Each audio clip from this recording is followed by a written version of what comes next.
IVM.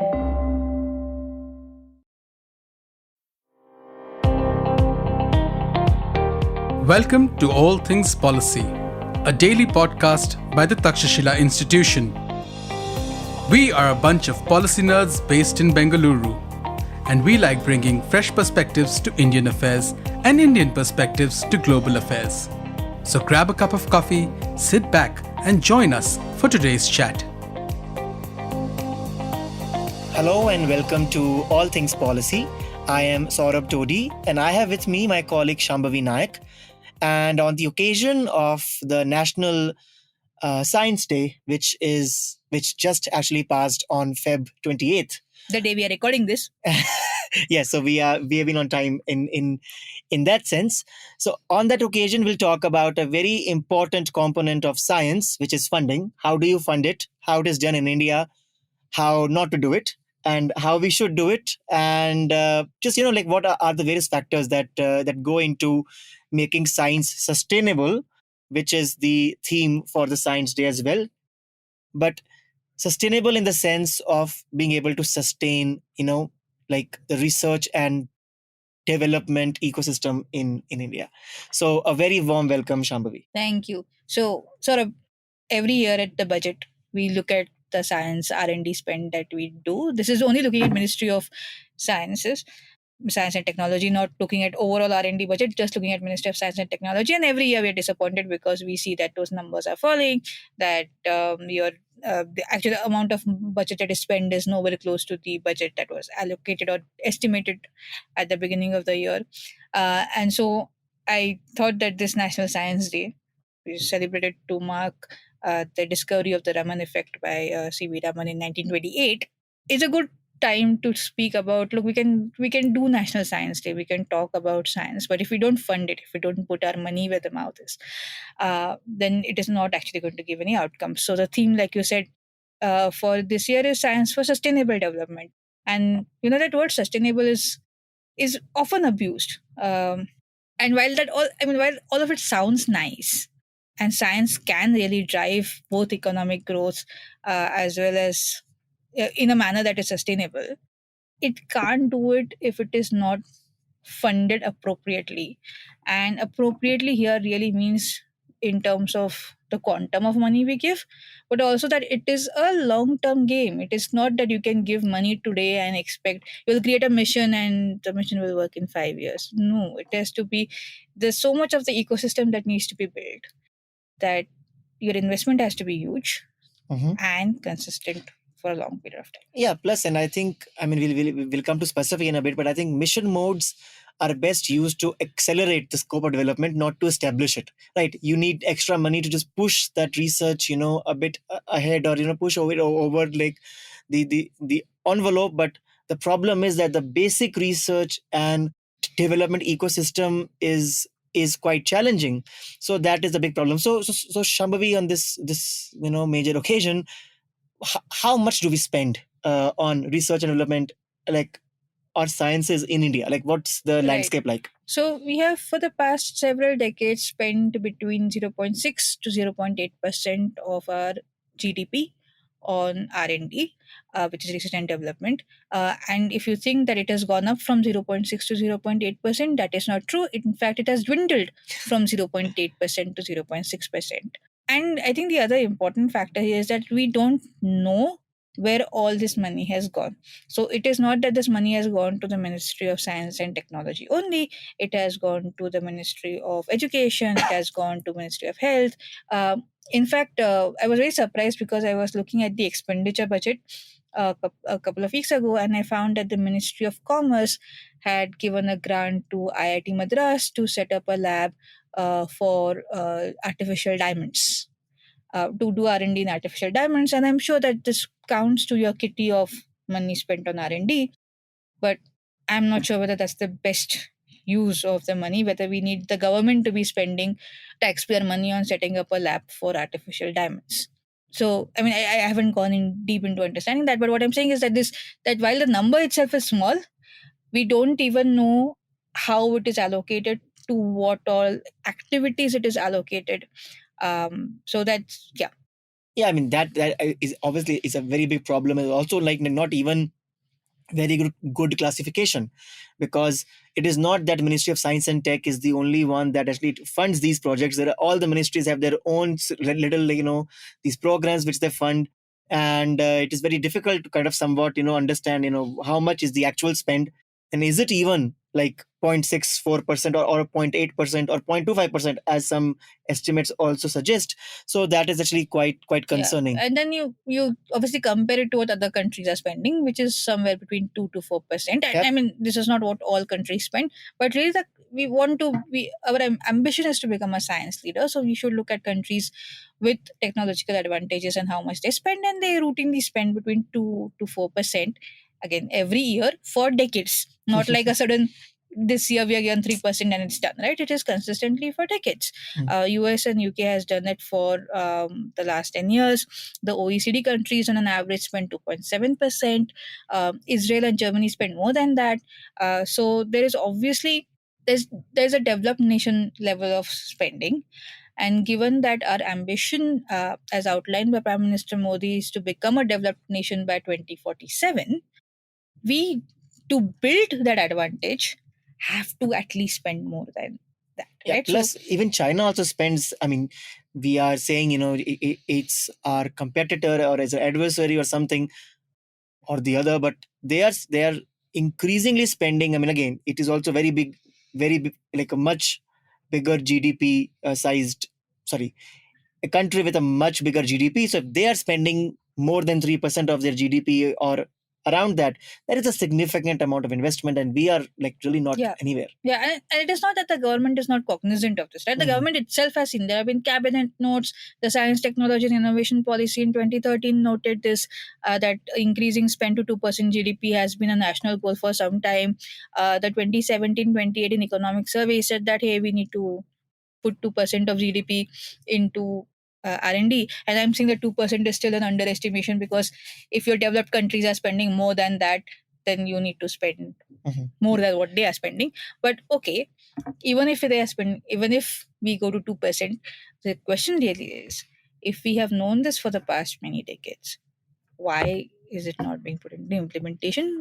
Is there not a political will of, because obviously money is not being generated artificially, we will have to prioritize science and tech funding. We know the funding comes from the Ministry of Finance, and therefore if an R&D bill comes, what we are basically saying, that priority has to be to fund those projects rather than other things. And obviously moving finances around is a very political move to make. So we really need a lot of political will. No, that's true. At the same time, I think even the kind of mix of who spends R&D in India is also very unique, right? So India is among the very few countries where the government spends significantly more on on R&D as compared to private sector. Even universities don't spend as much as they do in almost all other countries. So it's a very skewed kind of like a spending pattern. At the same time, government just like the National Research Foundation bill just came into effect last month. But again, like that is like one way of trying to make the funding more organized. But again, I think there was this report by the Department of Science and Tech that a significant share of this funding is just taken by the national labs or like the other like research organizations of the government. So there's very much left for also public universities, and then coupled with not much investment by public sector, sorry, by private sector. It's really, I think, something that is like quite wrong at so many levels. I mean, the NRF is a very interesting experiment. A, because it is supposed to be majorly sourced through private funding. So of the 50,000 crores over the next 5 years, 36,000 crores is supposed to come from private sources. But we don't know what roadmaps have been put out, what incentives have been put out, because if the private sector is currently not spending on R&D, which it is not. In India, it spends about 36% of our R&D spending comes from the private sector, whereas in more developed countries, 70%. comes from a private sector. So why that gap remains needs to be figured out, and I don't think it is because the private sector is unwilling to fund. I think there are real barriers to why it is finding investing any profit it's get into other things instead of doing more research, right? This could be because they might not be clear on whether their product will get approved, right? Whether the regulatory roadmap for, I mean, it's very starkly visible in the biotech sector that you and I study. You might be a seed company and you might be making profit, but will you put money into creating a GM seed if it is not going to get approved? Yep. Right? And this is true across a lot of these emerging techs, right? So genetically modified insects, for example, Department of Biotechnology has come out and say do research, but if you actually make that insect, it is going to be the Ministry of Environment and Forest which will have to approve of it, and they haven't come out and said anything, right? It is not a yes or a no. And if that is true, why would anybody put money in doing research on that? Stay tuned to All Things Policy. We'll be right back after a short commercial break.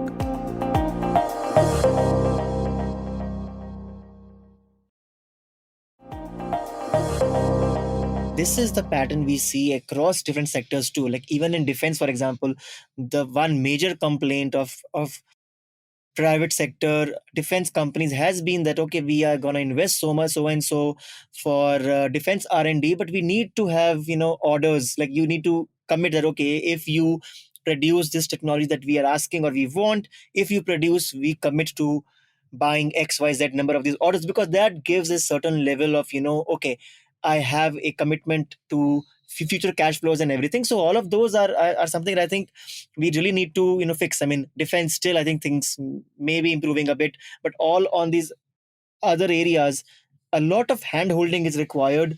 Not to say that okay, you need to give too much money, but just make the regulatory environment more enabling. I think that itself would be a very, very big jump from what we have right now. Yeah, and the other thing is that if you look at the VC and the PE ecosystem, there is not a lot of capacity to actually evaluate biotech projects. And again, this is biotech specific because they have long gestation times. It is difficult and there's higher risk. So we really need to start the process going. It is not. I mean, there are VC funds outside India which have done extremely well. Portfolio. So it is not that it is impossible. Yeah, I mean, that's true. I mean, at the same time, I think to build that capacity domestically is very important, because I mean, even let's say the government wants to fund, they're like, okay, I have this money, I'm gonna fund XYZ. There needs to be expertise that can determine what projects to fund, how to fund. Do we need more collaboration? So all of that requires that skill set, and I think obviously that all needs nurturing and some hand holding, at least initially. So Yeah. I want to talk about the Israel model here because I was quite fascinated by how they build the VC ecosystem in Israel. So many years ago, the Israel government put out a fund, and they basically they committed $100 billion and said that we're going to break that down into 10 funds. For each fund, which looks at a particular sector, we will have a Israeli partner, VC partner, and an international VC partner. And they will together obviously also put in more money, but the foreign partner will train and build domestic capacity to evaluate biotech projects. And after 10 years, 8 out of the 10 funds, the government got an exit for their 40% share, and those funds basically grew to support the bioeconomy. So it is doable. So that actually also solve the problem of like, oh, I'm spending money with no return. You just make an environment which is more enabling. Yeah. You give the seed funding sort of, and then the private sector and the market should take care of itself, at least in vast majority of domains. Yeah. I'm not saying that same model will work for India, but something like that. We can think about building that capacity. So like in general, whatever we have the budget, like how it is utilized. I mean, at least we say it's very low, we spend very less, but if the government earmarks like 100 rupees for R&D, do we at least spend that much? No, we don't. And I've looked at Ministry of Science and Tech, as I said, from the budget that we do every year. And what is stark is that for consistently, the Ministry of Science and Technology has underspent. This is also this work that PRS Legislative has done looking at budgets. And we usually spend about 60 to 70% of the money that the Ministry of Science and Technology gets, depending on which department is spending the money. I spoke to a few scientists on why this might be happening. And what I understand is that utilizing money also requires bureaucratic capacity, right? So you can say that I will do 10 grants of 50 lakhs, or I will do 1 grant of 500. Yeah. So 500 lakhs. So when you don't have bureaucratic capacity, but we do a lot of these 50 lakh sort of things, right? It burdens that Mhm. capacity, right? Which means for every grant you then need to show a utilization certificate, then you have to All ask, that paperwork, huh, right? It's like then Minister of plethora Finance of has forms. to Yeah. release the next grant, etc., etc. This leads to inordinate delays. And if you ever go on Twitter and follow any scientist, you will find them complaining about delays in getting their grant money, in getting their salaries eventually. What we have seen is that we need to strengthen that capacity, right? That bureaucratic capacity has to be built in, especially if we say that we are going to do NRF, we are going to increase funding, we are going to raise private sector funding and route it through the government, or we are going to go to 2% of GDP. If we don't have the capacity to actually Mhm. utilize that money, Mhm. then what's the point? Yeah, you need people all across levels, right? You need people in the ministry to figure out how to, how to make sure that they fund projects which need funding. Then you need people to who can do the paperwork. As you said, it's much more easy and less kind of troublesome for officials in the ministry just to give one big grant, that okay, I have to only handle one set of paperwork, which obviously in the Indian context is a bit too much. Then to handle that for 10 different projects, it just creates much more hassle. So to simplify the processes, to make sure that there is human resource management in a way that you can bring in talent from outside, you can have people who are more forward looking, and are from the field. So I mean, again, I think these are nothing new or very revolutionary ideas, but it is just kind of unfortunate that despite knowing what we should do, I think the implementation has lagged. Yeah, I think again the political will to actually prioritize R&D is critical. The ability to recognize that some projects require a lot more funding over a lot more time, but there are also projects that will take smaller amounts of money and but need it timely. Especially people need to get paid timely. Mhm. I Again, none of this is actually rocket science, and even if it was, I think our scientists are capable of trying to figure that out. Why the salary delays happen in 2024 is beyond my understanding, and we have had some very capable people head these institutions, right? There's the departments as well. We have raised this to the Parliamentary Science and Tech Committee before. It was duly noted, it was put out to the concerned ministries. I mean, these are all publicly available documents that we know of, and yet it is not being rectified. It is not just, like I said, not just a quantum of money. Mhm. You will see huge cries for that, but there are processes that needs to be fixed. How that money is spent, where that money is spent, and how to do that timely. And that, even with the 0.8%, will make an impact. Mhm. Because So- that money actually will reach Yeah. finally where it needs to Yeah. will reach timely. Yeah. Because I think a lot of these projects, either you have to abandon them, or you have to choose projects which I know Yeah. that have a much, like, I can't depend on timely funding. Yeah. Who will come to the labs Yeah. and do research? I personally know scientists who put in grants to buy equipment, but by the time the money was actually sanctioned, the manufacturer stopped making the equipment. Wow. Okay. But now the scientists can spend the money elsewhere because the money is earmarked for that equipment. That is just waste. It's. I mean, I'm laughing right now, but it's like sad laughter, because that's quite a sad reality. Honestly, I don't know what else to say, and I think something, I think our listeners should realize. I mean, a lot of these grants, or like this funding, I mean, research is not static, it's dynamic. You have to keep doing something, you keep needing reagents and everything. So if the processes are not smooth, I can't even do like an experiment which may be long enough, which may need regular flow of equipment, reagents, everything, because I just don't know if I have it or not. Or if I start a process, it after 1 week or 2 weeks or 3 weeks, I need something, and it is something that I can't just store. A lot Yeah. of these reagents, a lot of these raw materials, or at least precursors, are something that need to be freshly made, freshly done. They are time sensitive. So you can't wait for weeks and months, or in some cases years, for these grants and these approvals. So I think a lot needs to change, and I think as it has been established more or less, is that funding is a problem. But even the funding that we do right now, if that itself is streamlined, for example, I mean, one thing that we have talked about is that even the way funding is spent, the general rules of Financial rules. rules that govern how government money should be spent, which I think is applicable to everyone using government money. Even the researchers are also bound by that.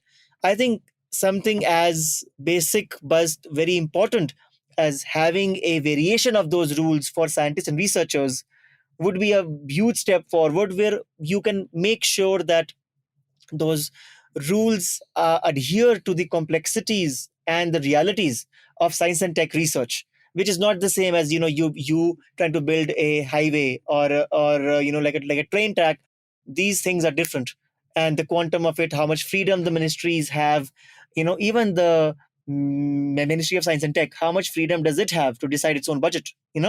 You can earmark X amount of money, but if that money is not available by the end of the year, that becomes the problem. Yeah. So a lot of, I mean, from our discussions also comes out the fact that it is not always a fact that the ministries have not spent, is that they know by the end of the year, if we have earmarked 1,000 rupees, what we will have is only 800, or even like 600. So that kind of anxiety is always there. So why Yeah. to commit to an expenditure which we know might not be forthcoming? So on that note, Extremely positive note. it is a bit sad on this National Science Day, but I think the hope is that, given the recent steps, which are ambitious, we don't know how they will pan out, but hopefully they lead to a renewed discussion on how to first increase funding, how to improve funding, how to make it more efficient, and how to make it more targeted, both in its duration and its aim. So thanks a lot, Shambhavi. Hope to Thank talk to you, you Saurabh. again when we have More funding. more funding. Thank you. Thank you. If you liked our show, don't forget to check out other interesting podcasts on the IVM network. You can tune into them on the IVM Podcast app, ivmpodcast.com, or wherever you listen to your podcasts. You can also follow IVM on social media. The handle is @IVM Podcasts on Twitter, Facebook, and Instagram. And hey, if you'd like to dive into Takshashila's research on technology, strategy, and economic affairs, check us out at our Twitter handle @TakshashilaINST or our website takshashila.org.in.